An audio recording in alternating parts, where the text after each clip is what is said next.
Buenas tardes, chicos. Bienvenidos a este martes pasadito por agua, mucha gripa, pero bueno, aquí en las manos del Señor. Mientras Ivoncita hace la oración, voy a poner las diapositivas. Claro que sí, amado Jesucristo, te damos muchísimas gracias, Señor, por este tiempo en que podemos estudiar tu palabra, Señor. Gracias, Señor, porque tu palabra es la verdad, Señor Jesús. Gracias porque tú guías nuestro camino a través de tu Espíritu Santo. Y gracias, Señor, por mi tía Liliana, Señor, que ha dispuesto su corazón, su vida y pues toda su entrega, Señor, para ti, para podernos enseñar más de tu palabra, Señor. Que podamos meditar en ella, Señor, en este día, que podamos aprender y retener todo lo bueno, Señor, porque es todo lo que viene de tu parte. En el nombre de Cristo Jesús, amén y amén. Gracias. Entonces, vamos a empezar de una vez. Bienvenidos. Hoy estamos en nuestra clase número 19.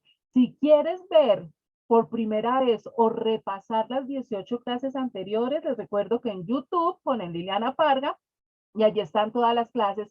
Para los chicos que siempre son lindos y me acompañan en vivo, en todo caso, no se les olvide entrar para dar el like y para que puedan compartir las clases. ¿Listo?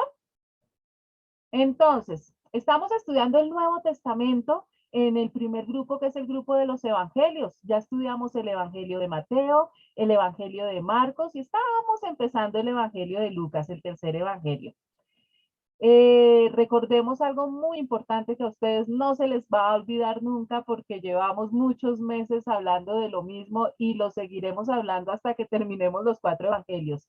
El primer evangelio, Mateo, que fue un discípulo directo del Señor Jesucristo, va dirigido a los judíos presentando a Jesús como el Mesías. Mateo lo que quería con este evangelio era que los judíos se dieran cuenta que Jesucristo era el Mesías profetizado en el Antiguo Testamento.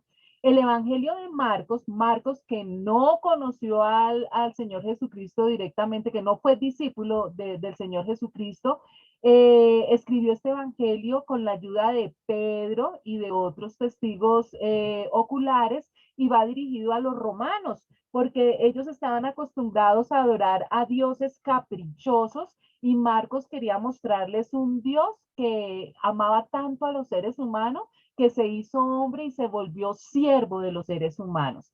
El tercer evangelio que estamos estudiando en este momento es el evangelio de Lucas. Lucas tampoco hizo parte de los 12 apóstoles, fue un compañero de Pablo y este evangelio lo hace dirigido a los griegos. El imperio griego, entre muchas cosas, se resaltó porque rendían culto al cuerpo humano, a la humanidad. Y por eso es que Lucas quiere presentar a ese Jesús hombre, el hombre perfecto, como los griegos siempre estuvieron buscando esa perfección en el hombre y lo encontramos en el Señor Jesucristo. Recordemos unos pequeños puntos de la clase anterior. Hace 8 días terminamos el Evangelio de Marcos con el capítulo 13, empezamos hace 8 días, que el capítulo 13 de Marcos nos cuenta casi lo mismo que el capítulo 24 de Mateo, que nos habla sobre escatología, pero Mateo nos lo explica mucho más profundo, pero acá Marcos también nos habla un poco sobre las señales de Jesucristo para su segunda venida. Estudiamos, ¿qué más? Hace 8 días, historias que se repiten, que ya vimos en Mateo, como por ejemplo cuando la mujer echó sobre la cabeza del Señor Jesucristo ese perfume, anticipándose a esa muerte y que no hubo tiempo para embalsamar el cuerpo, entonces fue una anticipación de eso. Esta historia también la habíamos visto en Mateo, cuando el Señor Jesús le dice a uno de sus discípulos que vayan y preparen en el aposento alto todo para la cena de Pascua, que es lo que conocemos como la última cena. Mientras tanto, Judas va donde los sacerdotes y por 30 monedas de plata traiciona al Señor Jesucristo. Se realiza la última cena donde Jesús se presenta su cuerpo y su sangre como un sacrificio por los seres humanos y se anuncia que Jesús le anuncia a Pedro que lo va a negar y efectivamente eso pasa. Pedro lo niega 3 veces. Jesús, antes de que lo arresten, va al monte Getsemaní porque está muy angustiado y se va a tener un momento especial con Dios. para que le dé fortaleza física y espiritual. Y llega el momento del arresto. Marcos sí nos cuenta algo que Mateo no nos había contado, y era que un muchacho que estaba solamente tapado con una sábana, cuando los soldados van a arrestarlos, él sale corriendo y el soldado se queda con la sábana en la mano, y este muchacho huye desnudo. Y algunos eruditos dicen que se trataba precisamente de Marcos, del que está escribiendo este evangelio. Jesús, ya arrestado, va a la casa del sumo sacerdote, donde empiezan a golpearlo y empieza lo que conocemos como el Calvario del Señor Jesús. Lo llevan ante Pilato, que no lo quiere acusar, y por eso lo presenta ante el pueblo para ver si lo sueltan a Jesús en vez de Barrabás. Pero acuérdense que el pueblo decidió que no, que soltaran a Barrabás y crucificaran al Señor Jesucristo. Eh, Sin embargo, Pilato ordena que latiguen al Señor Jesús y lo crucifican en medio de dos ladrones, cumpliendo una profecía que estaba en el Antiguo Testamento. Cuando Jesús muere, José de Arimatea, uno de los principales, le pide a Pilato que le permita recoger el cuerpo, y lo introducen en una tumba nueva que él tenía. El domingo por la mañana, como no se había alcanzado a embalsamar el cuerpo de Jesús, las mujeres van para embalsamarlo, pero encuentran la tumba vacía. Encontramos aquí un personaje en Marcos que no lo habíamos conocido en Mateo, y es la mujer María Magdalena, que yo les explicaba hacía 8 días, y anoche estaba viendo una película, no me acuerdo, donde vuelven a hablar de María Magdalena como si fuera prostituta. Y ella no era prostituta, era de la región de Magdala, su papá era comerciante muy rico. Cuando Jesús la conoce, saca de ella 7 demonios, lo que hizo fue liberarla. Conocemos también dos personajes, ya Jesús resucitado se presenta ante dos hombres que lo conocemos como el camino de Maús, pero aquí en Marcos no nos da mayores detalles sobre estos personajes. Jesús ya resucitado, entonces, después de habérsele presentado a María Magdalena, la primera a la que se le presenta a un grupo de mujeres, y después llega al aposento donde están los 11 apóstoles y se presenta ante ellos. Ya se despide después de estar un tiempo aquí en la tierra, y asciende al cielo y les da la comisión entonces a los apóstoles para que empiecen a evangelizar, porque es el comienzo de la era cristiana, de la iglesia cristiana. Y aquí terminamos entonces con el Evangelio de Marcos, y alcanzamos a empezar el Evangelio de Lucas, pero muy poquitico vimos. Les recuerdo únicamente que el nombre Lucas significa aquel que resplandece. Lucas presenta su Evangelio, como lo dije ahorita, a Jesucristo como hombre, como el Hijo del Hombre, que era el título favorito que Jesús utilizaba él mismo. Y la obra lucana está representada por este evangelio, el evangelio de Lucas, y Lucas también escribió un libro que se llama Hechos de los Apóstoles, que vamos a ver más adelante después de que vemos los 4 evangelios. Lucas era médico, y él acompañó en sus viajes al apóstol Pablo, y escribe, narra todo el testimonio que recoge de Pablo y de otros testigos directos. Y fue apresado en Roma, donde murió decapitado durante la persecución de Nerón hacia el año 67 después de Cristo. Entonces, hasta aquí vimos nomás. Entonces, vamos a empezar de lleno ya en el libro, en el Evangelio de Lucas, que les cuento que a mí me encanta porque él es supremamente práctico, muy ordenado en contar la historia, y ya se van a dar cuenta lo fácil que es entenderle. Cuando alguien me pregunta qué le aconsejo a alguna persona que nunca haya leído la Biblia, por cuál libro se empieza, al contrario de muchas personas que aconsejan que lean primero Juan, yo les aconsejo que lean primero Lucas. Entonces, si saben de alguna persona que nunca ha leído la Biblia y quiere empezar a leerla, que empiece por el Evangelio de Lucas. Está muy claro, está muy ordenado. Después de Lucas, sí, Mateo, después Marcos y después Juan. Lo ideal es empezar por el Nuevo Testamento. Entonces, por los Evangelios, Lucas, Mateo, Marcos, Juan, se sigue en orden el resto del Nuevo Testamento, y después sí se comienza por el Antiguo Testamento. Para mí es el orden que más claridad da. Entonces empecemos.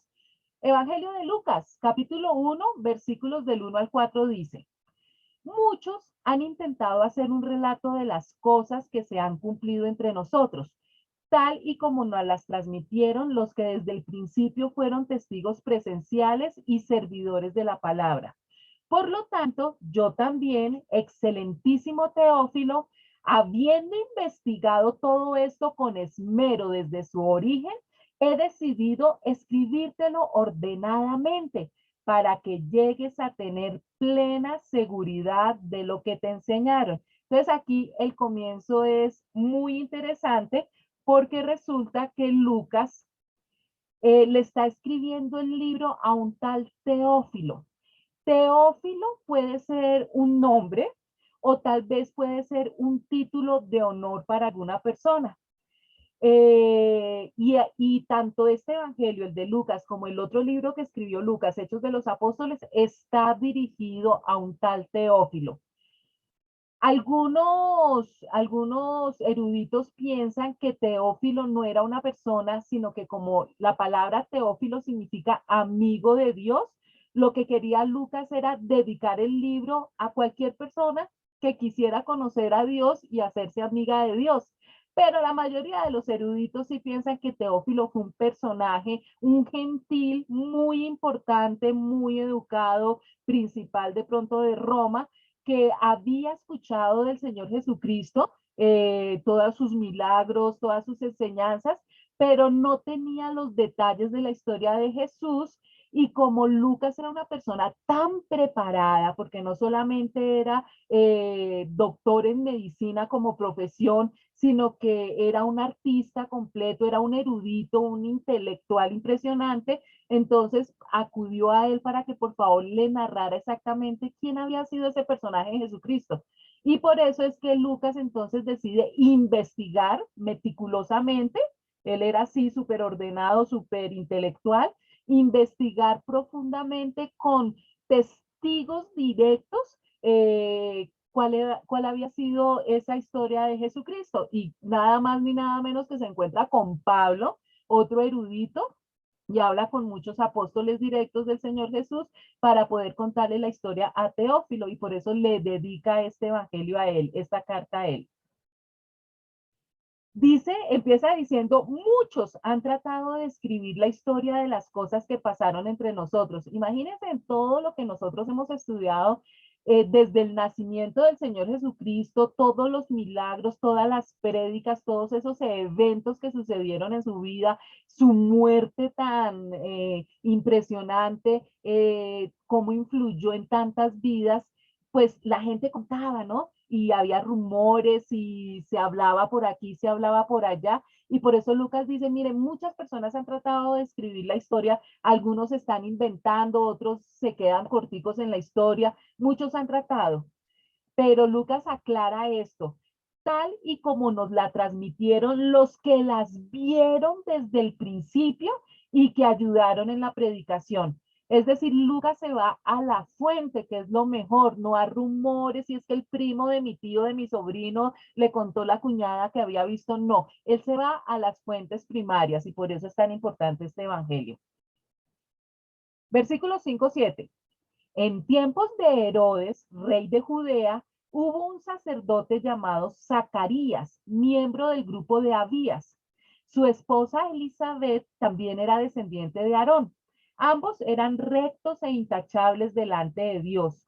Obedecían todos los mandamientos y preceptos del Señor, pero no tenían hijos porque Elizabeth era estéril y los dos eran de edad avanzada. Fíjense en que Lucas no comienza el relato con el nacimiento del Señor Jesucristo, sino que se va un poquito más atrás, porque es que este personaje que entra en la historia antes de Jesús es muy importante.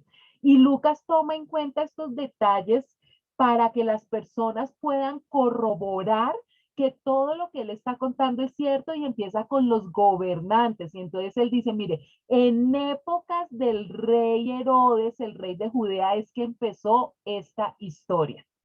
Y nos habla de dos personajes que no habíamos conocido ni en Mateo ni en Marcos. Nos habla de Zacarías y de Isabel. Primero nos dicen que son descendientes de Aarón. Recuerden ustedes, chicos, que todo esto comienza por un pacto que Dios hizo con Abraham, con su hijo Isaac y con su hijo Jacob, que Dios después le cambió el nombre a Jacob por Israel. Y ahí nace una nación, la nación de Dios que nosotros conocemos como Israel. Israel o Jacob tiene 12 hijos que forman las 12 tribus de Israel, que son los que llegan a la tierra prometida, a la tierra de Canaán, y se establecen en esa tierra prometida. Cada uno de los hijos, cada una de las tribus de Israel, de los hijos de Israel o de Jacob, toman un territorio, a excepción de los levitas, porque los levitas, o sea, los que descendían de la tribu de Leví, que fue el tercer hijo de Jacob, ellos no se les iba a dar tierra en heredad porque ellos eran los encargados del cuidado y de atender el templo de Jerusalén. Entonces ellos lo que hacían, todos los levitas, en cada región, cada tribu tenía una región, se les daban determinadas ciudades para que los levitas vivieran allí. Entonces, las tribus estaban formadas por familias. Y de la tribu de Leví, la familia de Aarón, ¿recuerdan Aarón, el hermano de Moisés? Los que descendían de Aarón eran los encargados, de allí salían los sumos sacerdotes.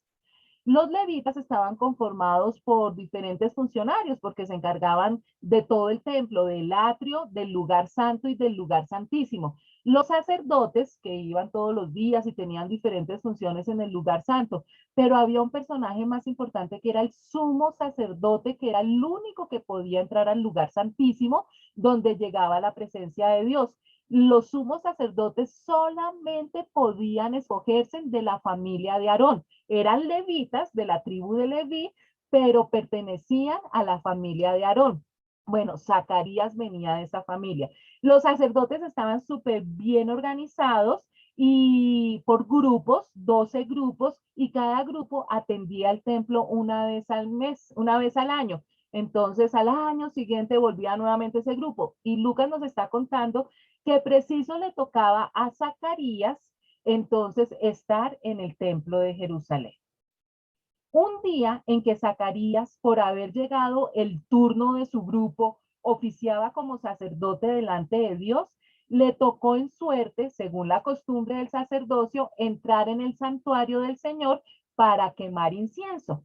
Cuando llegó la hora de ofrecer el incienso, la multitud reunida afuera estaba orando. En esto, un ángel del Señor se le apareció a Zacarías a la derecha del altar del incienso. Al verlo, Zacarías se asustó y el temor se apoderó de él. Estaba Zacarías en el templo con incienso porque era una forma ritual de pedir perdón, de adorar, y no se debió asustar por una presencia espiritual porque supuestamente estaba esperando la presencia de Dios. En fin, este ángel se le aparece a Zacarías para darle un mensaje muy importante. El ángel le dijo: no tengas miedo, Zacarías, pues ha sido escuchada tu oración. Tu esposa Elizabeth te dará un hijo y le pondrás por nombre Juan. Fíjense que entonces aquí no nos lo cuenta el relato, pero supuestamente Zacarías llevaba tiempo pidiéndole a Dios que les regalara un hijo, porque el ángel le está diciendo que su oración ha sido escuchada. Tendrás gozo y alegría, y muchos se regocijarán por su nacimiento, porque él será un gran hombre delante del Señor. Jamás tomará vino ni licor y será lleno del Espíritu Santo, aún desde su nacimiento. Hará que muchos israelitas se vuelvan al Señor su Dios. Él irá primero delante del Señor con el espíritu y el poder de Elías, para reconciliar a los padres con los hijos y guiar a los desobedientes a la sabiduría de los justos. De este modo preparará un pueblo bien dispuesto para recibir al Señor. Es Lucas el que nos explica muy claramente la misión especial que iba a tener este niño. Entonces este ángel le aclara a Zacarías, mire con todos los detalles que le da Zacarías de lo que va a ser su hijo. Primero le va a dar la gran noticia de que va a ser papá, y fuera de eso le añade a esa noticia hermosa de que ese hijo va a ser muy especial, y le da una serie de características. Primero, ya no tiene que preocuparse en pensar qué nombre le va a poner, porque el ángel le dice que le tiene que poner Juan. Es el ángel el que le dice cuál es el nombre que va a llevar.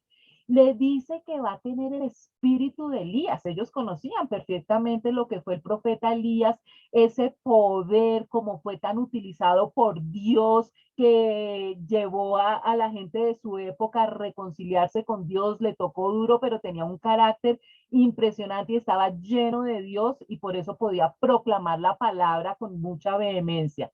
Esas características las iba a tener su hijo. Imagínense ese orgullo para Zacarías.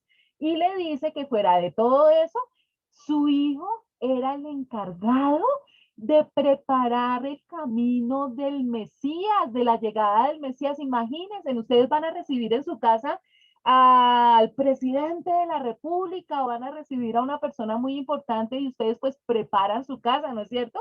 La asean, compran flores nuevas.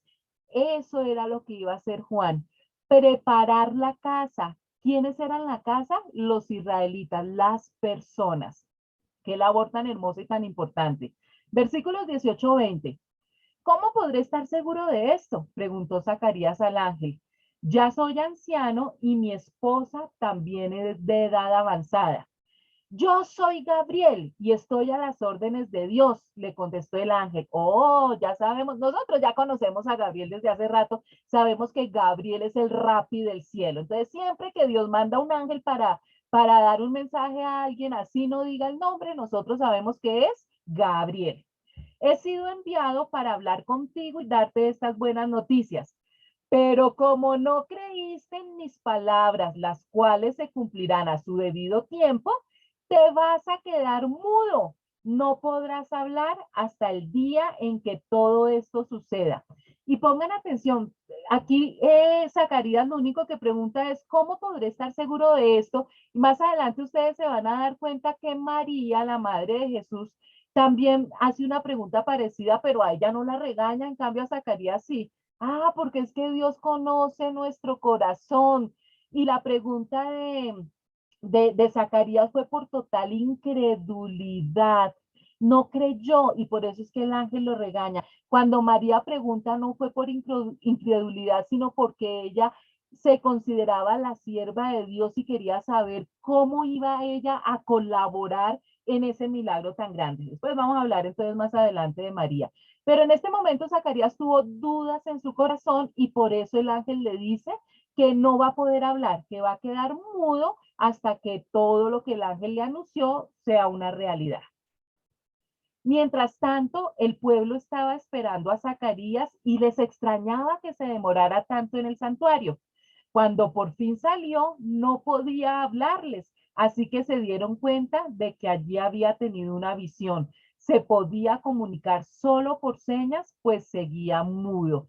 La gente se preocupaba a veces cuando el sumo sacerdote entraba porque si no se había preparado lo suficiente, estaba en pecado, podía morir dentro del lugar santísimo, dentro del santuario. Entonces, como se demoraba en salir, pensaron que le había pasado algo malo. Pero en fin, cuando se dieron cuenta de que les empezó a hablar en señas, pues ahí también recapacitaron que había tenido una visión. Cuando terminaron los días de su servicio, regresó a su casa. Ellos vivían en una ciudad, pero mientras él le tocaba el turno de servir en el templo, pues vivía en el templo, pero su esposita estaba en la casa. Poco después, su esposa Elizabeth quedó encinta y se mantuvo recluida por 5 meses. Para mí el milagro más grande es que a esa edad todavía hubieran podido tener relaciones sexuales. Miren lo que es una relación con Dios tan lindos, porque allí nos aclararon que eran bienes ancianos, ¿no es cierto? Pero bueno, hicieron la tarea y Elizabeth quedó embarazada. Esto decía ella, es obra del Señor que ahora ha mostrado su bondad al quitarme la vergüenza que yo tenía ante los demás. Recuerden que para esa época la mayor vergüenza de una mujer era ser estéril y Satanás trató por todos los medios a todas las mujeres que están en la línea de Jesucristo y de la labor del Mesías, sí se han dado cuenta que las volvía estéril tratando de cortar la venida del Mesías, pero lógicamente no pudo. En todo caso, Elizabeth quedó embarazada. A los 6 meses, cuando Elizabeth tenía 6 meses, miren lo que pasó por otro lado. Dice, Dios envió al ángel Gabriel, al mismo que había hablado con Zacarías, a Nazaret, pueblo de Galilea, a visitar a una joven virgen comprometida para casarse con un hombre que se llamaba José, descendiente de David. La virgen se llamaba María. El ángel se acercó a ella y le dijo, te saludo, tú que has recibido el favor de Dios, el Señor está contigo. Ante estas palabras, María se perturbó y se preguntaba qué podría significar este saludo. Miren la diferencia. Zacarías vio al ángel y se asustó, ¿no es cierto? ¿Recuerdan? María vio al ángel y no se asustó, sino que le sorprendió la manera como el ángel la saludaba. Bendita tú, favorecida de Dios. Imagínense, María diría, uy, ¿yo por qué? Eso fue lo que no el ver al ángel, sino el saludo que le dieron tan hermoso. No tengas miedo, María, Dios te ha concedido su favor, le dijo el ángel. Quedarás encinta y darás a luz un hijo y le pondrás por nombre Jesús. Él será un gran hombre y lo llamarán Hijo del Altísimo. Dios el Señor le dará el trono de su padre David y reinará sobre el pueblo de Jacob para siempre. Su reinado no tendrá fin. Fíjense que también el ángel le dice a María qué nombre le debe poner al niño y le da unas características de lo que va a ser ese niño, ese hombre, y sobre todo algo muy importante, su reinado nunca va a tener fin. ¿Cómo podrá suceder esto? Le preguntó María al ángel, puesto que soy virgen. Miren que la duda de María no era si eso iba a ocurrir, sino cómo iba a ocurrir, porque ella todavía no había estado con ningún hombre. El Espíritu Santo vendrá sobre ti y el poder del Altísimo te cubrirá con su sombra. Así que al santo niño que va a nacer lo llamarán Hijo de Dios. También tu parienta Elizabeth va a tener un hijo en su vejez. De hecho, la que decían que era estéril ya está en el 6º mes de embarazo, porque para Dios no hay nada imposible. Aquí tienes a la sierva del Señor, contestó María, que Él haga conmigo como me has dicho.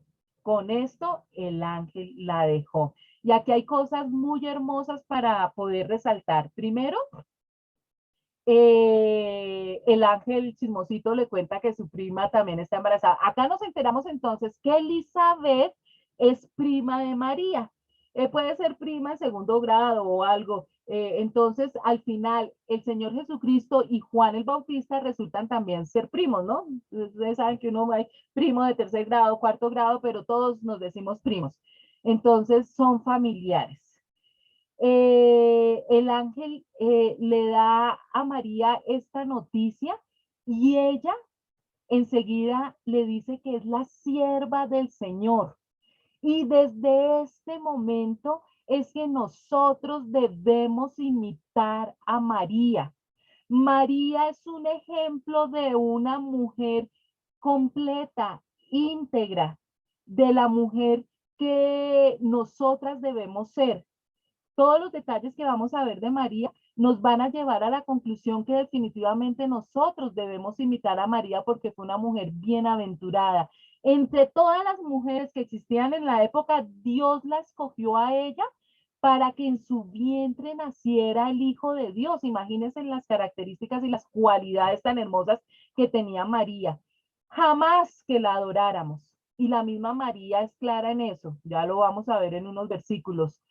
María, cuando nosotros decimos debemos imitar a María, no quiere decir debemos adorarla y mucho menos orarle o rezarle porque ella no es intermediaria. ¿Qué fue lo primero que hizo María cuando recibió la noticia?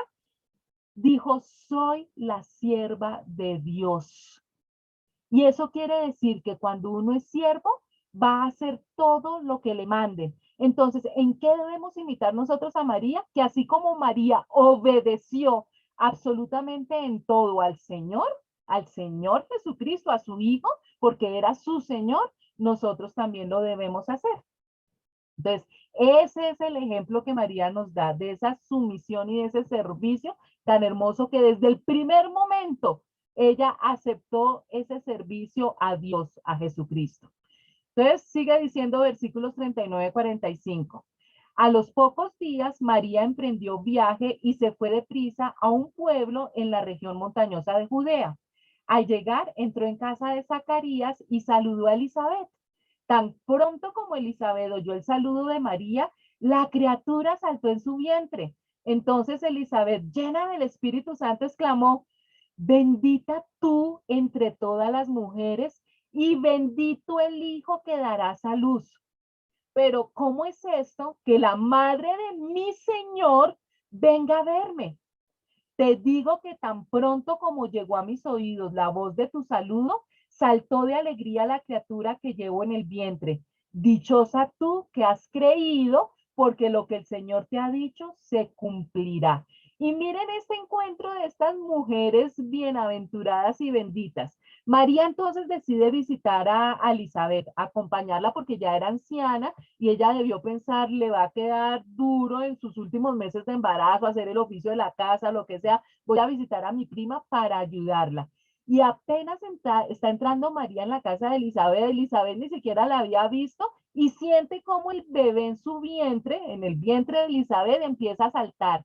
Y se da cuenta enseguida, porque el Espíritu Santo le dice eso, le cuenta eso, que el bebé que lleva en su vientre se puso contento porque sintió la presencia del Señor Jesucristo. Y esta es la prueba más impresionante de que los bebés sienten, tienen ya un propósito totalmente claro. Entonces, ¿cómo es posible que estén de acuerdo con el aborto?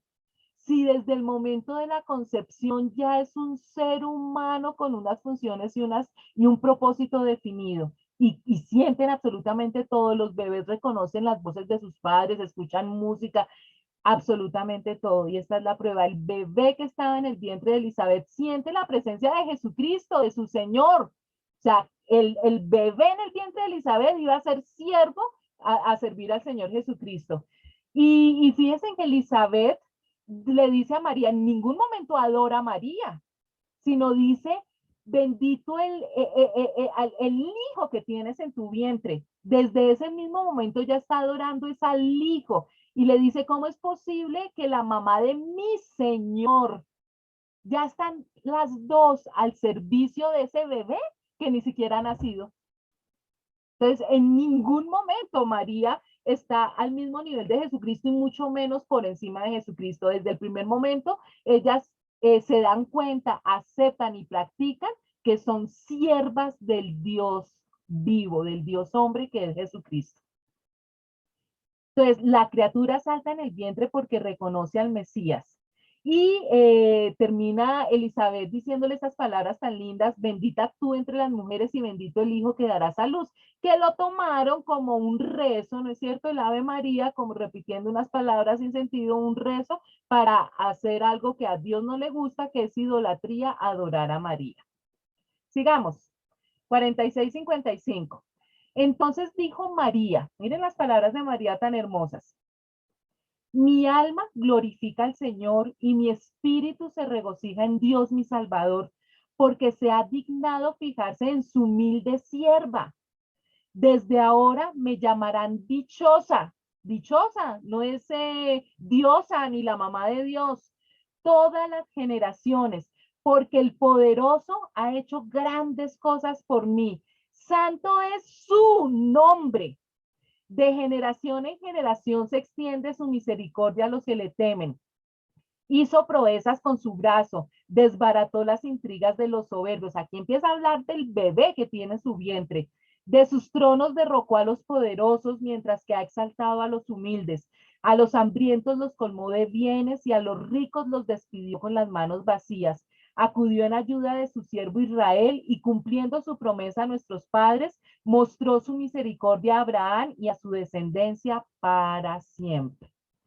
Entonces, esta porción se conoce como el Cántico de María, cuando María alaba a Dios por haberse fijado en ella, que es una humilde sierva, y reconoce que por el hecho de ella prestar su vientre para que el Mesías nazca, por ese hecho, no por ser la mamá de Dios, sino por ser la que prestó el aposento de Jesús antes de que naciera, la iban a llamar dichosa todas las generaciones. Y también reconoce y nos recuerda que Dios, a través de ese acto, mostró su misericordia con Abraham porque se está cumpliendo parte del pacto que Dios hizo con Abraham, de que a través de su descendencia llegaría el Salvador, el rey que reinaría para siempre. Entonces, todo eso recuerda a María en este cántico. María se quedó con Elizabeth unos 3 meses y luego regresó a su casa. ¿Se acuerdan que Elizabeth tenía 6 meses de embarazo? Entonces María se quedó con ella hasta que nació el bebé de Elizabeth, que era Juan el Bautista. Y María se regresó a su casa.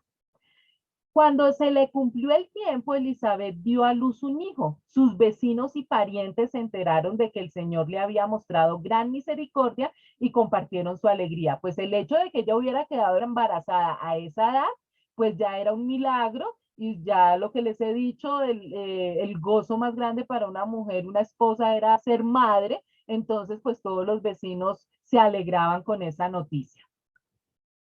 A los 8 días llevaron a circuncidar al niño, a Juan el Bautista. Como querían ponerle el nombre de su padre Zacarías, su madre se opuso, porque por lo general le ponían el nombre de los papás. Pero la mamá le dijo, no, no, no, Zacarías, no, dijo ella, tiene que llamarse Juan. Y como que no le creyeron porque no, Juan. Pero si nadie en tu familia tiene ese nombre, le dijeron. Entonces le hicieron señas a su padre para saber qué nombre quería ponerle al niño. Él pidió una tablilla en la que escribió, su nombre es Juan. Y todos quedaron asombrados, porque pues no, en su familia no había ningún Juan, pero el padre corroboró que se tenía que llamar Juan, el nombre que el ángel les había dado. Al instante se le desató la lengua, recuperó el habla y comenzó a alabar a Dios. Todos los vecinos se llenaron de temor y por toda la región montañosa de Judea se comentaba lo sucedido. Quienes lo oían se preguntaban, ¿qué llegará a ser este niño? Porque la mano del Señor lo protegía. ¡Ay, por fin! Zacarías pudo hablar y contar con detalles todo lo que le había sucedido con el ángel y la gente empezó a sentir temor, pero acuérdense que este temor no es temor de miedo, sino temor de respeto. Entonces empezaron ya a darse en cuenta, aquí está sucediendo algo diferente, aquí está comenzando a suceder algo hermoso, algo que Dios nos ha prometido durante siglos y el ambiente empezó a cambiar, el ambiente espiritual empezó a cambiar. La gente empezó a darse cuenta, aquí está pasando algo diferente. Entonces su padre Zacarías, lleno del Espíritu Santo, profetizó: bendito sea el Señor Dios de Israel, porque ha venido a redimir a su pueblo. Nos envió un poderoso Salvador en la casa de David, su siervo. Fíjense en que Zacarías profetiza, está diciendo que ese bebé que acaba de nacer va a preparar el camino del Mesías, como lo prometió en el pasado por medio de sus santos profetas, para librarnos de nuestros enemigos y del poder de todos los que nos aborrecen, para mostrar misericordia a nuestros padres al acordarse de su santo pacto. Así lo juró Abraham, nuestro padre. Nos concedió que fuéramos libres de temor al rescatarnos del poder de nuestros enemigos, para que les sirviéramos con santidad y justicia, viviendo en su presencia todos nuestros días. Y tú, hijito mío, serás llamado profeta del Altísimo. Acuérdense que el mismo Jesucristo dijo que el más grande de los profetas que ha existido había sido Juan el Bautista, porque irás delante del Señor para prepararle el camino. Darás a conocer a su pueblo la salvación mediante el perdón de sus pecados, gracias a la entrañable misericordia de nuestro Dios. Así nos visitará desde el cielo el sol naciente para dar luz a los que viven en tinieblas, en la más terrible oscuridad, para guiar nuestros pasos por la senda de la paz. Y esta porción se conoce como el Cántico de Zacarías, donde está profetizando que Juan el Bautista era el que iba a prepararle el camino al Mesías. Imagínense qué función tan loable, no hay nada más hermoso, ni más respetable, ni un trabajo más significativo en esta vida que haberle servido, preparado, limpiado el camino al Mesías, al Rey de Reyes. Ahora, ellos sabían que el Mesías prometido desde el Antiguo Testamento iba a librar a la nación de Israel de sus enemigos, pero la mayoría de ellos se quedaron únicamente en el plano terrenal. Como ellos tenían el yugo del imperio romano y lógicamente pues estaban totalmente agotados pagando impuestos, esclavitud, pobreza, pues siempre que se referían de que el Mesías los iba a librar de sus enemigos, solamente pensaban en el Imperio Romano, pero la mayoría pensaba así, muy poquitos llegaron a comprender lo otro, de que no se trataba únicamente del Imperio Romano, era más, no era el Imperio Romano, sino era de sus enemigos más poderosos, de Satanás, que había venido solamente a robar, a matar y a destruir, y era de esos enemigos que venía el Mesías a librar al pueblo de Israel y a toda la humanidad. Pero la mayoría no entendieron esa parte y por eso pasó lo que pasó. Versículo 80 dice, el niño crecía, refiriéndose a Juan el Bautista, y se fortalecía en espíritu, o sea, desde el primer momento, desde bebito, lo empezaron entonces a educar, a criar en el camino espiritual que él tenía que seguir. El Espíritu Santo estaba con los papás y estaba con Juanito y todo lo que él vivió era para ese trabajo que él tenía. Y vivió en el desierto hasta el día que se presentó públicamente al pueblo de Israel. En el desierto habían unos grupos de israelitas que no convivían en los pueblos ni en las ciudades porque no se querían contaminar. Ellos decían que los sacerdotes y los fariseos y toda esta gente estaba muy contaminada y ellos no se querían contaminar y vivían en las montañas estudiando las escrituras, llorando, esperando la venida del Mesías. Y Juan se crió y estudió con estos grupos en el desierto. Y cuando ya le llegó el momento de empezar su ministerio, pues entonces llega a los pueblos a hablar. Por aquellos días, Augusto César decretó que se levantara un censo en todo el Imperio Romano. Entonces, aquí cambia un poquito brusco, cambia la historia. Estábamos hablando de Juan el Bautista. Lucas entonces le cuenta a Teófilo que hay este personaje importantísimo llamado Juan el Bautista y le cuenta sus orígenes, pero acá se va a narrar otra parte de la historia, la más importante. Por aquellos días, Augusto César decretó que se levantara un censo en todo el Imperio Romano. Este primer censo se efectuó cuando Cirenio gobernaba en Siria. Así que iban todos a inscribirse cada cual a su propio pueblo. Entonces, aquí como hizo al principio, Lucas está dando los nombres de las personas que estaban gobernando para que Teófilo y cualquiera que leyera el Evangelio pudiera corroborar con nombres propios que todo lo que se estaba contando, la historia que se estaba contando era cierta y en qué época sucedió todo esto. Entonces, Augusto fue el primer emperador romano que gobernó desde el año 27 antes de Cristo hasta su muerte en el año 14 después de Cristo. Resulta que Augusto se llamaba realmente Cayo Octavio y Cayo Octavio fue adoptado por su tío abuelo Julio César y en el año 27 antes de Cristo el Senado le concedió el permiso para que se cambiara el nombre de Octavio a Augusto y por eso se le conoció como emperador César Augusto. Y es gracias a este César Augusto que también es que se incluye dentro de los meses del año, hasta ese momento habían 10 meses en el año, se incluye el mes de agosto. Agosto es en honor a este César. Y julio, el mes de julio, es en honor a su tío, a Julio César. Entonces, estos 2 meses se incluyeron por esa época en el calendario, no existían antes.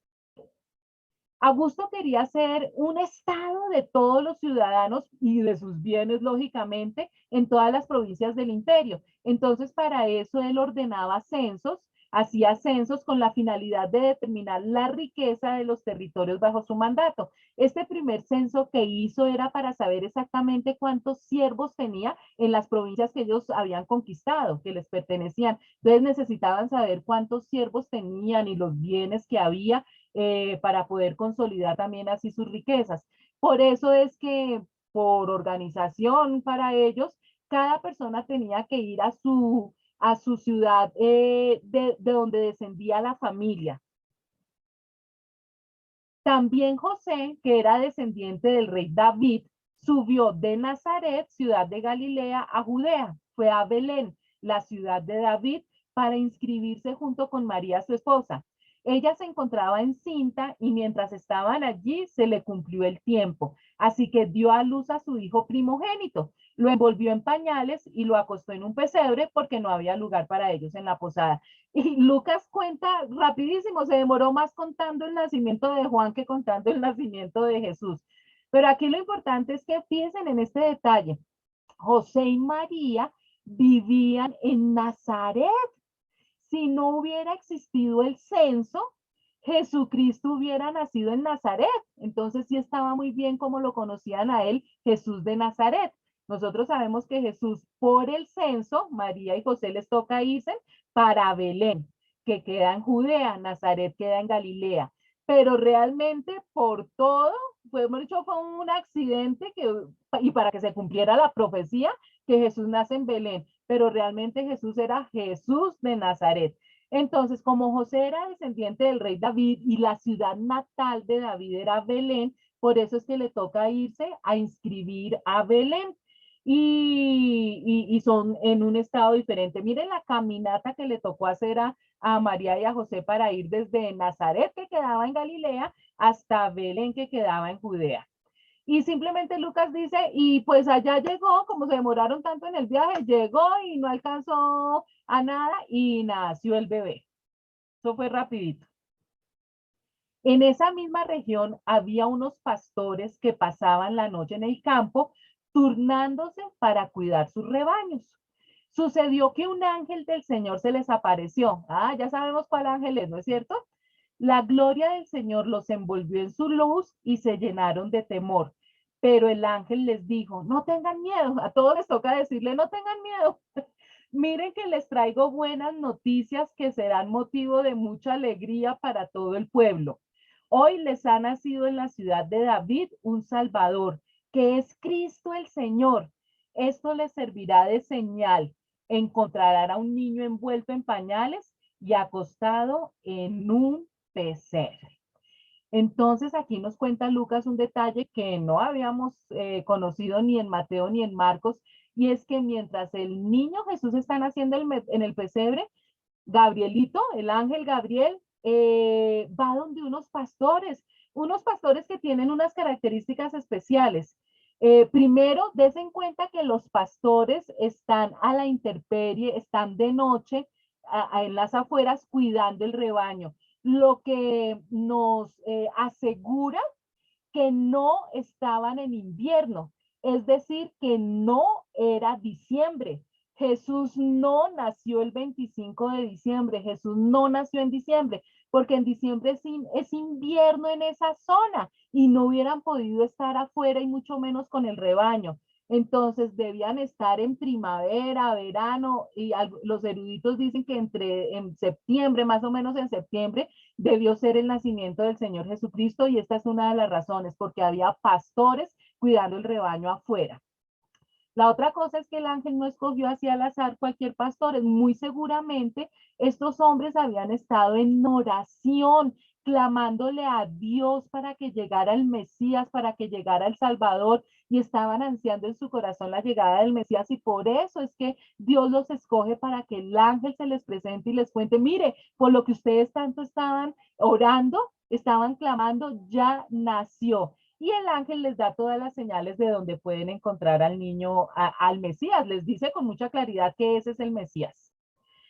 De repente apareció una multitud de ángeles del cielo que alababan a Dios y decían, gloria a Dios en las alturas y en la tierra paz a los hombres que gozan de su buena voluntad. Cuando los ángeles se fueron al cielo, los pastores se dijeron unos a otros, vamos a Belén a ver esto que ha pasado y que el Señor nos ha dado a conocer. Ellos estaban en una montañita, entonces les tocaba bajar al pueblo. Ahora imagínense ustedes esta escena.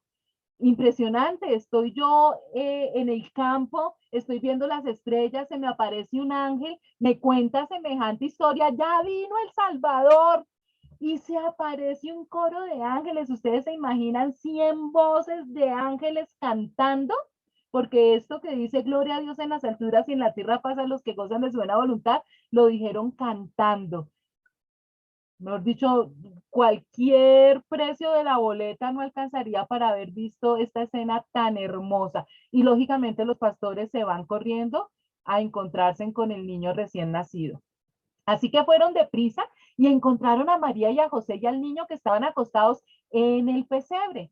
Cuando vieron al niño, contaron lo que les había dicho acerca de él. Y cuantos lo oyeron, o sea, no solamente estaba María y José, sino había ya gente, se asombraron de lo que los pastores decían. María, por su parte, guardaba todas estas cosas en su corazón y meditaba acerca de ellas. Los pastores regresaron glorificando y alabando a Dios por lo que habían visto y oído, pues todo sucedió tal como se les había dicho. No confundan ustedes, chicos, a estos pastores con los magos de Oriente que llegaron después. Estos eran pastores que estaban con sus rebaños y el ángel les dijo, recién había nacido el bebé, por eso es que estaba María todavía en el pesebre.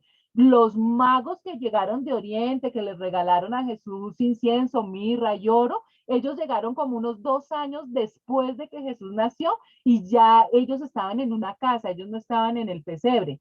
Entonces, no confundan a estos pastores que sí van al pesebre propiamente dicho. Cuando se cumplieron los 8 días y fueron a circuncidarlo, lo llamaron Jesús, nombre que el ángel le había puesto antes de que fuera concebido. Entonces, resulta que la circuncisión, que también nos la contó Lucas cuando nació Juan el Bautista, es una señal de un pacto que hizo Dios con Abraham. A los 8 días de nacido el bebé, los varoncitos dentro del pueblo de Israel, a los 8 días tienen que ir a que le hagan la circuncisión y aprovechan esta ceremonia para ponerle el nombre. Esto lo hacen porque fue un mandato hecho por Dios en Génesis 17:12 que dice, a la edad de 8 días será circuncidado entre ustedes todo varón por sus generaciones. Asimismo, el siervo nacido en tu casa o que sea comprado con dinero a cualquier extranjero que no sea de tu descendencia. Entonces, todo hombre, siervo o libre, esclavo o libre, que viviera en la nación de Israel, todo varoncito que nacía tenía que ser circuncidado a los 8 días. Esa era la primera ceremonia que se le hacía a un bebecito cuando nacía. Asimismo, cuando se cumplió el tiempo en que según la ley de Moisés ellos debían purificarse, José y María llevaron el niño a Jerusalén para presentarlo al Señor. Así cumplieron con lo que en la ley del Señor está escrito. Todo varón primogénito será consagrado al Señor. También ofrecieron un sacrificio conforme a lo que la ley del Señor dice, un par de tórtolas o 2 pichones de paloma. Entonces, la segunda ceremonia que se le hace a un varoncito cuando nace en la nación de Israel es a los 40 días de haber nacido. Los padres se purifican en una ceremonia, María y José en este caso, y para eso hacen una ofrenda, un sacrificio. Recuerda que se sacrificaba un cordero, pero cuando los padres eran muy pobres, se aceptaba como sacrificio 2 tórtolas, lo que nos corrobora de que José y María eran pobres porque ellos ofrecieron fue unas tórtolas para el perdón de los pecados y para la purificación. Y el tercer rito es la presentación de Jesús en el templo de Jerusalén, porque Dios había decretado que el primogénito le pertenecía. O sea, fuera de ser el hijo varón, era el primero y tenía una presentación especial ante Dios. Y todo eso lo cumplieron con el niño Jesús porque José y María eran buenos judíos y cumplían con todo lo establecido en la ley. Sigamos, capítulos 25-27. Ahora bien, en Jerusalén había un hombre llamado Simeón que era justo y devoto y aguardaba con esperanza la redención de Israel. El Espíritu Santo estaba con él y le había revelado que no moriría sin antes ver al Cristo del Señor. Movido por el Espíritu, fue al templo cuando el niño Jesús lo llevaron sus padres para cumplir con la costumbre establecida por la ley. Fíjense cómo el Dios prepara las vidas y el corazón de María y de José para esa misión tan grande que tienen ellos de cuidar al Mesías desde bebé. Porque le avisa a María de antemano, ¿no es cierto?, a través del ángel, de que va a ser la madre de Jesús.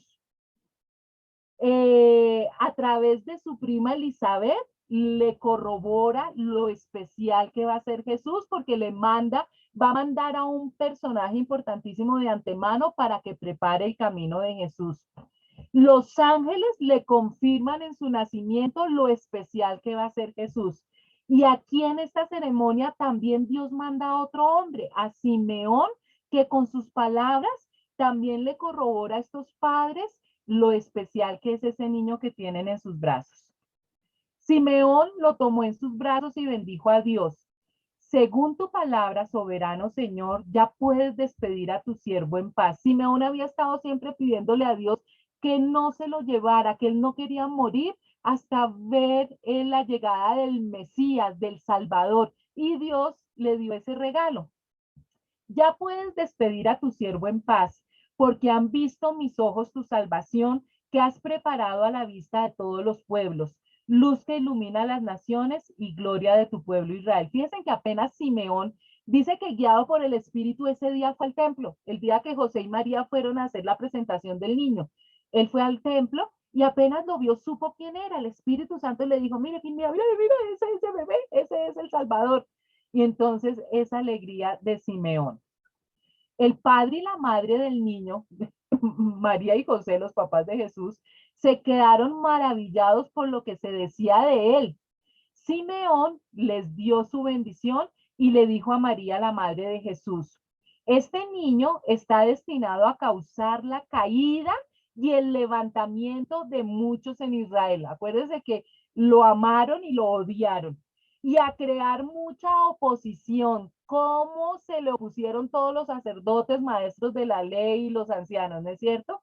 A fin de que se manifiesten las intenciones de muchos corazones. Todo esto lo permitió Dios para que saliera a la luz todos esos corazones podridos de la gente que trabajaba en el templo. En cuanto a ti, o sea, le está hablando a María, una espada te atravesará el alma. Y ese dolor únicamente lo pueden conocer las mamitas que han perdido hijos.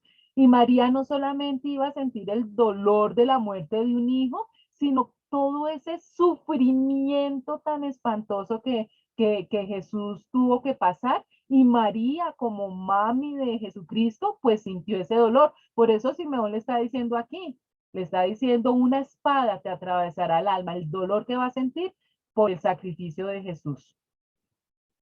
Había también una profetisa, Ana, hija de Penuel de la tribu de Aser. Era muy anciana, casada de joven, había vivido con su esposo 7 años y luego permaneció viuda hasta la edad de 84 años. Nunca salía del templo, sino que día y noche adoraba a Dios con ayunos y oraciones.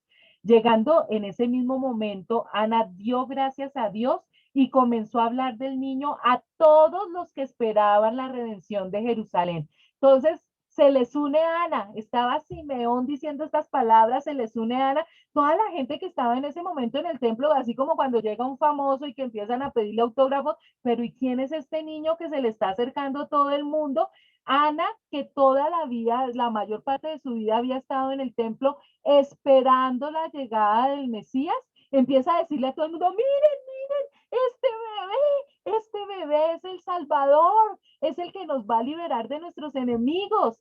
A todo el mundo reconocieron al Señor Jesucristo y por eso es que uno después nos explica cómo es que la mayoría de los judíos no creyeron si desde el primer momento se empezaron a cumplir tantas profecías dadas en el Antiguo Testamento y se identificó con claridad quién era el Mesías.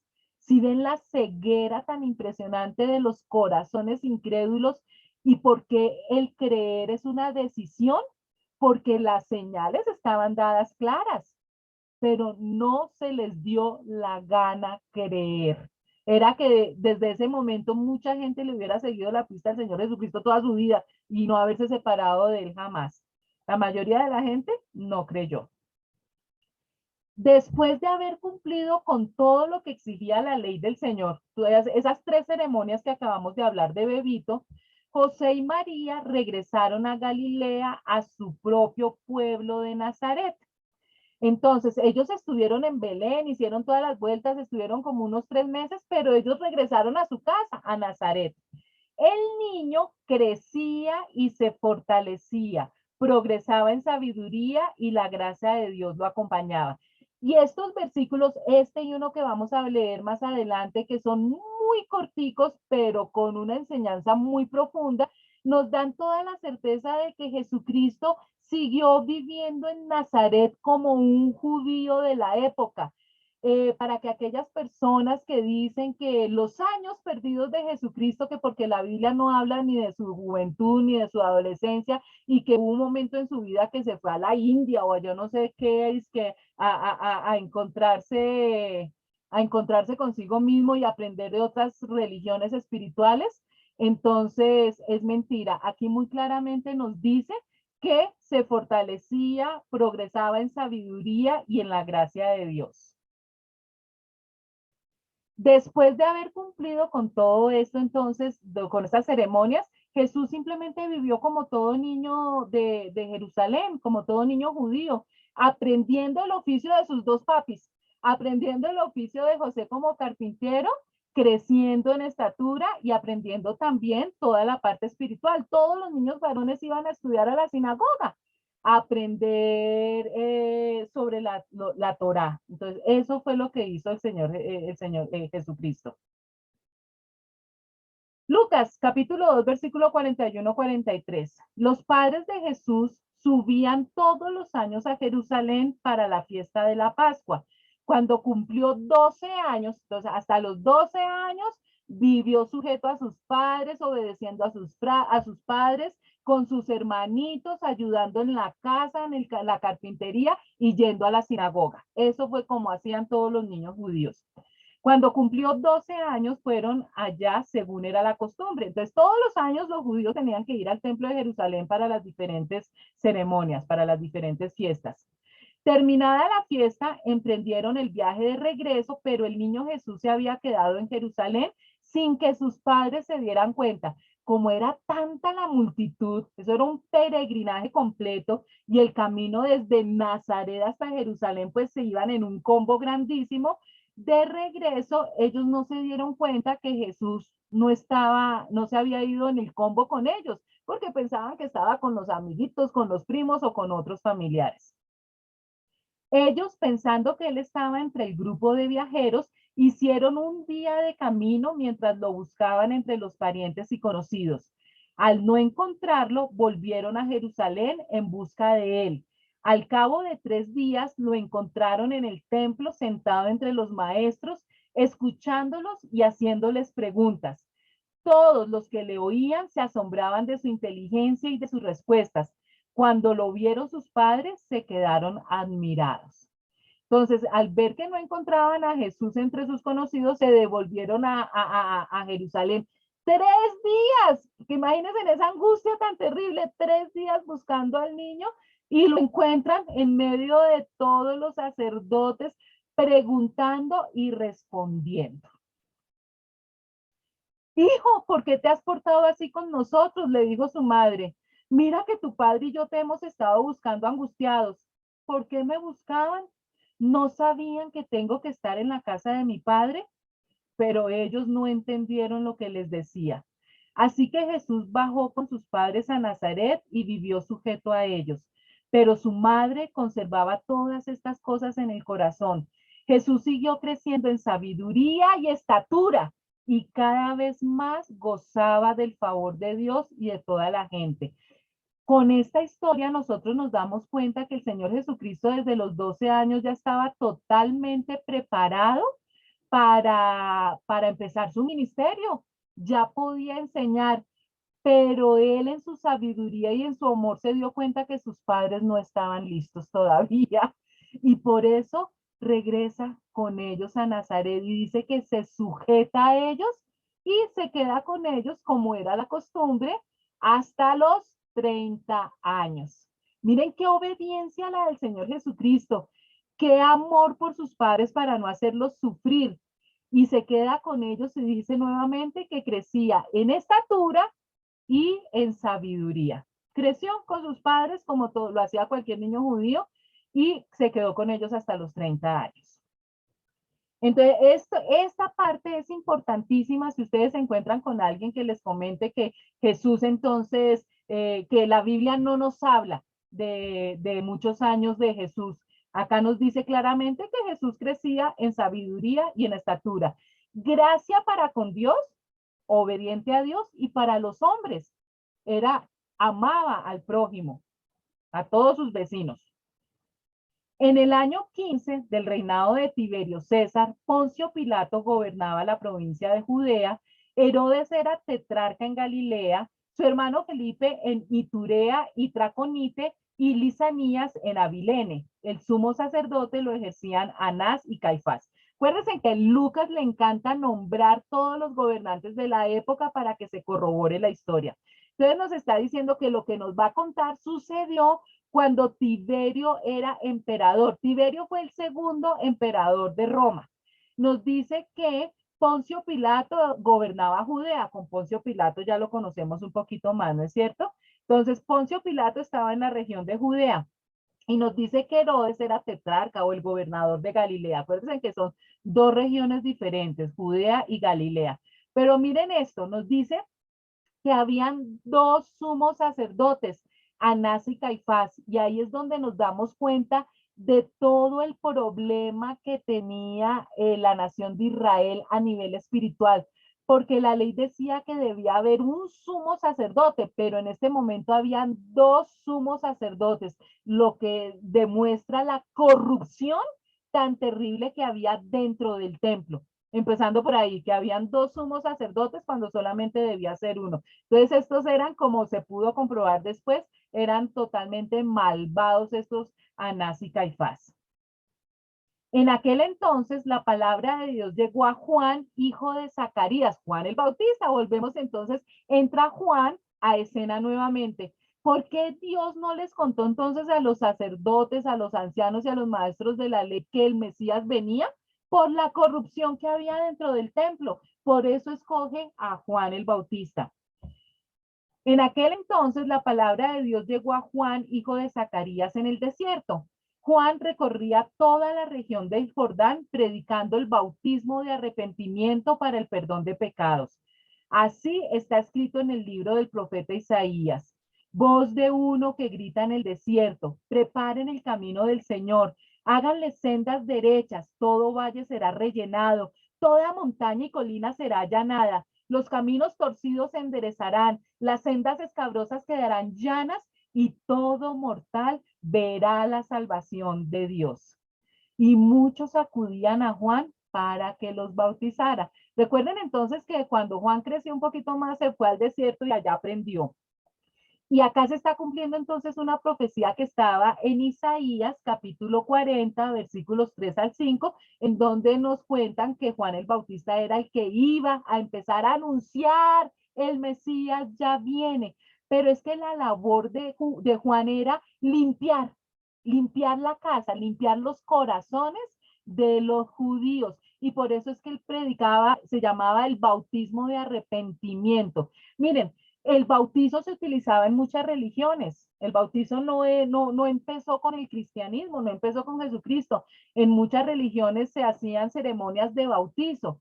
Por eso es que acá se especifica que es un bautismo, lo que hacía Juan era un bautismo de arrepentimiento, porque lo que le estaba diciendo a las personas era, ustedes tienen que pedir perdón por sus pecados, porque el Mesías ya viene y él sí los va a bautizar con el Espíritu Santo, pero el Espíritu Santo tiene que encontrar limpia la casa. Entonces, eso fue lo que se encargó Juan el Bautista, de limpiar las casas, los corazones de los judíos que querían escucharlo y que le hacían caso. Entonces, ese bautizo de Juan, que fue por arrepentimiento, por eso es que después las personas tenían que volverse a bautizar en el nombre de Jesucristo. Pero este bautizo era muy importante porque las personas se arrepentían de sus pecados. Después de Jesucristo ya no es necesario dos bautizos, el bautizo de arrepentimiento y el bautizo de agua en el nombre de Jesús, porque ya uno se arrepiente y se bautiza en el nombre de Jesús. Camada de víboras, les advirtió. Miren que Juan también, Jesús le aprendió a Juan cómo trataba a todos esos hipócritas y malhechores que habían en el templo y de judíos falsos. Camada de víboras, les advirtió. ¿Quién les dijo que podrán escapar del castigo que se acerca? produzcan frutos que demuestren arrepentimiento. Entonces aquí está enseñando la diferencia entre el remordimiento y el arrepentimiento. No era solamente de decir me arrepiento con palabras, sino de todo corazón. Y no se pongan a pensar, tenemos a Abraham por padre. Los judíos pensaban que por ser el pueblo de Dios, ya con solo ese hecho de ser descendientes de Abraham, ya se iban a salvar. Pero Juan les dice, no, no, no, ustedes no están ni tibios que por el hecho de descender de Abraham ya tienen el cielo ganado. Porque les digo que aún de estas piedras, Dios es capaz de darle hijos a Abraham. Es más, el hacha ya está puesta a la raíz de los árboles y todo árbol que no produzca buen fruto será cortado y arrojado al fuego.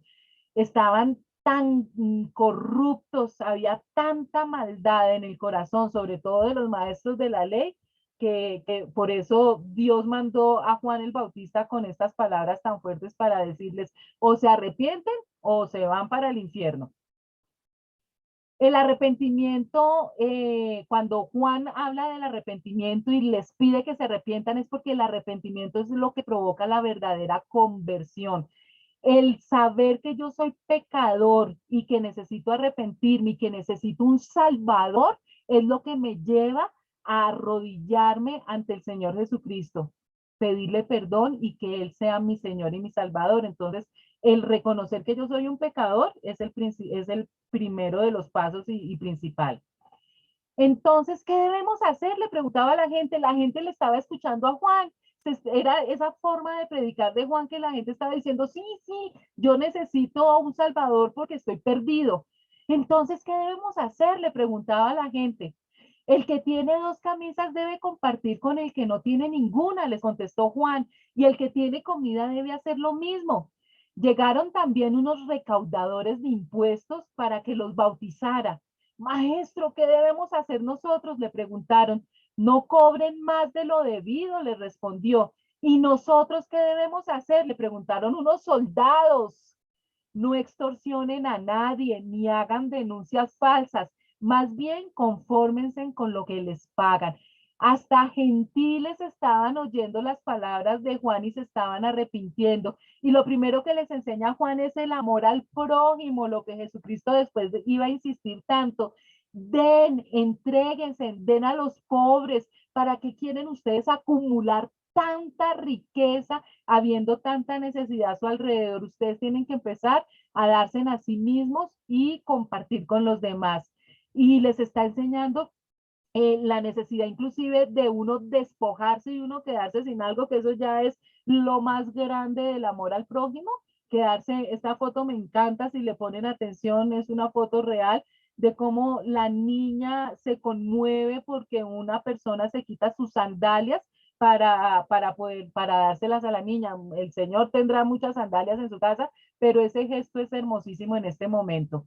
A los recaudadores de impuestos, ¿se acuerdan? Que eran los que trabajaban para la DIAN, les habla de la codicia. Codicia es ese deseo, el apetito ansioso y excesivo de bienes o riquezas, de querer acumular y acumular y acumular, que ni siquiera tienen tiempo de aprovechar nada de lo que acumulan.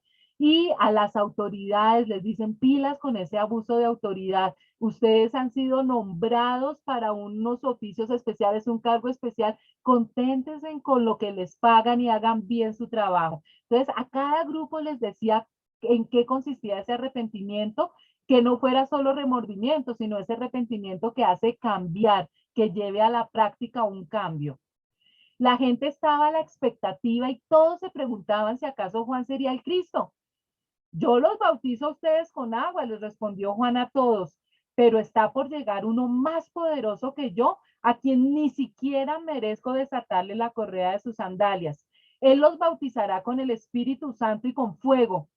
Tiene el aventador en la mano para limpiar su era y recoger el trigo en su granero. La paja, en cambio, la quemará con fuego que nunca se apagará. Era tan poderosa la palabra de Juan y lo estaba siguiendo tanta gente que se estaban preguntando si él era el Mesías que habían anunciado en las profecías del Antiguo Testamento. Pero él es muy claro en decirles que no, él no es el Cristo. Él viene a preparar el camino para Cristo, para que se limpien las casas. Y esto mismo, chicos, pongan atención, esto mismo que Juan el Bautista estaba haciendo en esta época, sucede hoy. Hoy les estamos diciendo que tienen que despertar porque la segunda venida de Jesucristo está cerca. Tienen que despertar todas las personas que estamos enseñando, que están predicando, que nos estamos moviendo por las redes, por internet. Estamos hablando exactamente lo mismo, preparando el camino. El tiempo está cerca y tienen que arrepentirse y tienen que decidirse por acoger a Dios, a Jesucristo como su Señor y su Salvador, tienen que despertar. No más, no más. Parece que estuvieran anestesiados, preocupados por el político que va a subir, por lo que va a pasar. Y hay algo más importante, tienen que empezar a limpiar sus casas, sus vidas, sus corazones, porque el Señor Jesús ya viene por segunda vez. Y que no les pase lo que le pasó a la mayoría de la gente de Israel, que no quisieron creer y que no empezaron a organizar y a ordenar sus vidas. Y con muchas otras palabras exhortaba Juan a la gente y les anunciaba las buenas nuevas. Pero cuando reprendió al tetrarca Herodes por el asunto de su cuñada Herodías y por todas las otras maldades que había cometido, Herodes llegó hasta el colmo de encerrar a Juan en la cárcel. Esta historia ya la habíamos visto completa tanto en Mateo como en Marcos, ¿no es cierto? Un día en que todos acudían a Juan para que los bautizara, Jesús fue bautizado también. Y mientras oraba, se abrió el cielo y el Espíritu Santo bajó sobre él en forma de paloma. Entonces se oyó una voz del cielo que decía: tú eres mi hijo amado, estoy muy complacido contigo. Los eruditos dicen que Juan el Bautista empezó a predicar unos 6 meses antes de que Jesucristo hiciera aparición. Fue muy poquito el tiempo, 6 meses, pero fue muchísima la gente que creyó y se preparó para la llegada del Mesías. Y Jesús empieza, abre el camino con él bautizándose. Él no necesitaba bautizar, no necesitaba bautizarse, pero lo hizo como ejemplo para nosotros y porque en ese acto estuvo la Trinidad en pleno, Padre, Hijo y Espíritu Santo.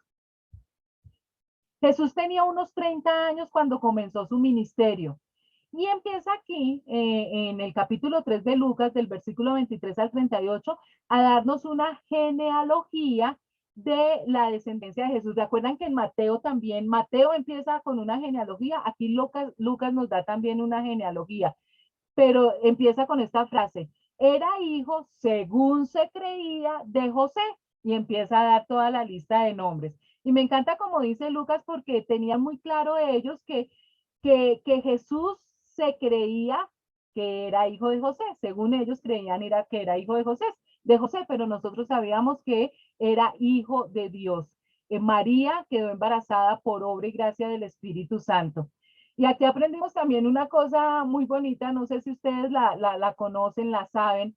Ustedes, a los José, por lo general se les dice Chepe, pero los José tienen otro apodo. A los José también se les dice Pepe. Y resulta que si uno se pone a analizar por qué a los José se les dice Pepe, no tiene nada que ver Pepe con el nombre José, ¿no es cierto? Por lo general, el nombre a una persona que uno le hace un diminutivo, le pone un apodo, ese apodo deriva del nombre, pero Pepe no tiene nada que ver con José y a los José se les dice Pepe. Pues la explicación está en la Biblia. Mire cómo influye la Biblia en tantas cosas de nuestra vida diaria. Resulta que la palabra Pepe, el nombre Pepe, viene de la sigla que se le daba, del nombre que se le daba a José de padre putativo, pater putativus, y como ambas empiezan con P, entonces se abreviaba y siempre que se nombraba a Juan, a José, perdón, como padre putativo, se le decía José Pepe, padre putativo, para no escribirlo todo, y terminó derivando en José Pepe. Y por eso a los José se le dicen Pepe, que significa padre putativo, haciendo alusión a José, el padre putativo de Jesús. Entonces, realmente a todos los que se les dice Pepe no es porque sean padre putativo, pero ese es el origen del Pepe, del apodo Pepe. Hijo, bueno, entonces termina toda la genealogía y termina como cualquier genealogía, si a nosotros nos la hacen, también terminaría así, hijo de Adán, hijo de Dios, porque todos venimos de Adán y Adán era hijo de Dios. Pero la diferencia era que este Jesucristo es verdaderamente el Hijo de Dios. Este sí es el Hijo de Dios. Ese título tan impresionante que lo convierte en el Mesías. Jesús, lleno del Espíritu Santo, volvió del Jordán después del bautizo y fue llevado por el Espíritu al desierto. Allí estuvo 40 días y fue tentado por el diablo. No comió nada durante esos días pasados los cuales tuvo hambre. Esto también lo vimos ya más profundamente en Mateo. Recuerdan que Jesús entonces va al desierto para prepararse física y espiritualmente porque le empieza una ardua tarea en su ministerio. Y el diablo aprovecha la debilidad física que tiene por no haber comido y lo tienta, lógicamente no puede. Primero le dice, si eres el Hijo de Dios, le propuso el diablo, dile a esta piedra que se convierta en pan. Jesús le respondió, escrito está, no solo de pan vive el hombre. Y recuerden ustedes cómo el diablo quiso aprovechar la debilidad de Jesús atentando contra su identidad. Si tú eres el Hijo de Dios, y eso lo hace hoy en día todavía, el diablo, Satanás se aprovecha mucho de la identidad de las personas, coger a las personas cuando están débiles física o espiritualmente para hacerlas dudar de su identidad, de que tú no vales, tú no sirves para nada, nadie te quiere. ¿Sí ven?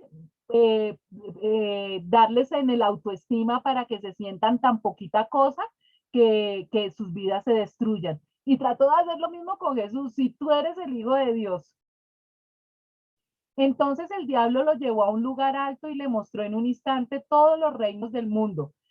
Sobre estos reinos y todo su esplendor le dijo, te daré la autoridad, porque a mí me ha sido entregada y puedo dársela a quien yo quiera.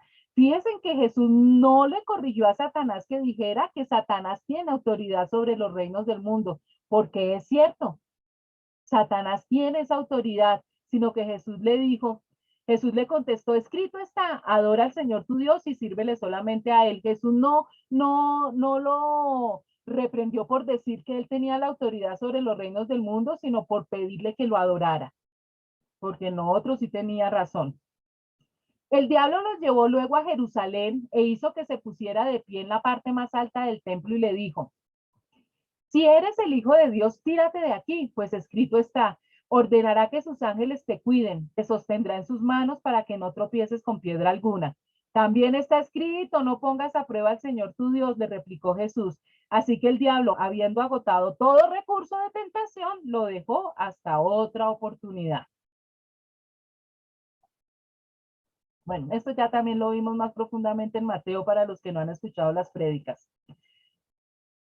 Jesús regresó a Galilea en el poder del Espíritu y se extendió su fama por toda aquella región. Enseñaba en las sinagogas y todos lo admiraban. Después, cuando nosotros ponemos todas las piezas del rompecabezas con los 4 evangelios, este versículo sucede más o menos un año después que el versículo anterior. O sea, el versículo anterior nos está contando que Jesús sale del desierto después de estar 40 días ayunando y que Satanás lo tienta, ¿no? Este versículo sucede un año después porque Jesús realmente empieza su ministerio en Judea. Él empieza el ministerio en Judea y este versículo nos está diciendo, Jesús regresó a Galilea. ¿Regresa a Galilea de dónde? De Judea, porque él estaba en Judea. Él empezó su ministerio allá enseñando y después se va a su tierra natal, a Nazaret. Acuérdense que Nazaret es su tierra natal. Va a predicarle a las personas que lo vieron a él crecer. Fue a Nazaret donde se había criado y un sábado entró en la sinagoga, como era su costumbre. ¿Sí ven? Su costumbre era ir los sábados a la sinagoga. Se levantó para hacer la lectura y le entregaron el libro del profeta Isaías. Al desenrollarlo, encontró el lugar donde está escrito: el Espíritu del Señor está sobre mí por cuanto me ha ungido para anunciar buenas nuevas a los pobres.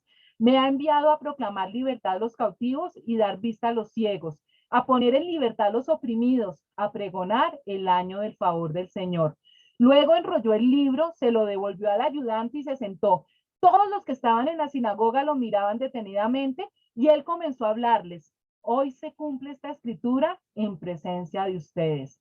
Ta, ta, ta, tan. Chicos, ya Jesús había hecho milagros en otras ciudades, pero ahorita está en su tierra natal y de una manera muy clara les está leyendo esa porción del Antiguo Testamento que anuncia al Mesías. Y vamos a ver cuál es la reacción. Imagínense, el anhelo más grande de Jesús es poder que toda la gente con la que él creció, que conoce desde niños, pues lo acepten a él como Mesías. Pero como ya va a ser la hora de salida, entonces vamos a dejar aquí y Dios mediante dentro de 8 días seguimos entonces con esta enseñanza. ¿Listo?